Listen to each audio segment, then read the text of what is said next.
புதர்கள்ல மண்டி கிடக்கக்கூடிய பெரி அப்படின்னு சொல்லக்கூடிய ஒரு பழவகை, அதுதான் இந்த சீபக்தான்.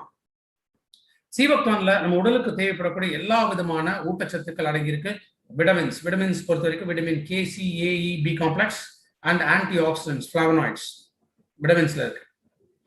ஒமேகா, எல்லா விதமான ஒமேகா இருக்கக்கூடிய ஒரே பழம் அப்படின்னா அது இந்த சீபக்தான். Omega 3, 6, 7 and 9. இப்போ ஒமேகா அப்படின்னா என்ன? நம்ம உடல்ல முக்கியமாக தேவைப்படக்கூடிய ஒரு ஊட்டச்சத்து, ஆனா நம்ம உடம்புனால உற்பத்தி செய்ய முடியாததான் இந்த ஒமேகா ஃபேட்டி ஆசிட்ஸ். ஸோ இந்த ஒமேகா சீபக்தான் மூலமாக எல்லாமே நமக்கு கிடைக்கும். மினரல்ஸா ஜிங்க் அண்ட் மெக்னீசியம் இருக்கு. புரதச்சத்துக்கள் methionine, leucine, lysine, glycine. So சராசரியா 190 பயோ ஆக்டிவ் எலிமெண்ட்ஸ் ஒரே ஒரு பெரின்னு சொல்லக்கூடிய ஒரு பழத்துல இருக்கு. இதுல கேரட்டினாய்ட்ஸ் இருக்கு, டோகோஃபெரால்ஸ் இருக்கு, ஃபிளாவனாய்ட்ஸ், லிபிட்ஸ், அஸ்கார்பிக் ஆசிட், இந்த மாதிரி நம்ம பாடியை எசென்ஷியலா தேவைப்படக்கூடிய ஊட்டச்சத்துக்கள் இது எல்லாமே முழுமையாக இருக்கக்கூடியதான் இந்த சீபக்தான்ல.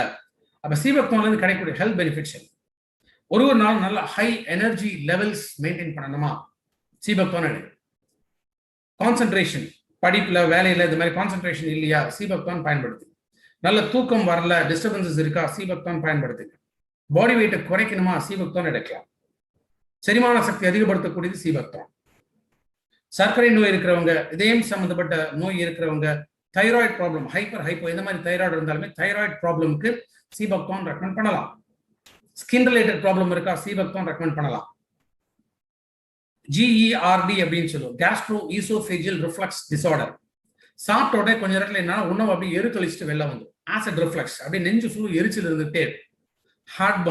ஹார்ட்பர்ன் அந்த உணவு குழாயில இருக்கக்கூடிய அசிடிட்டினால அப்படியே நெஞ்சில ஹார்ட்ல வந்து ஒரு வலி இருக்கிற மாதிரி ஃபீல் ஆகும்.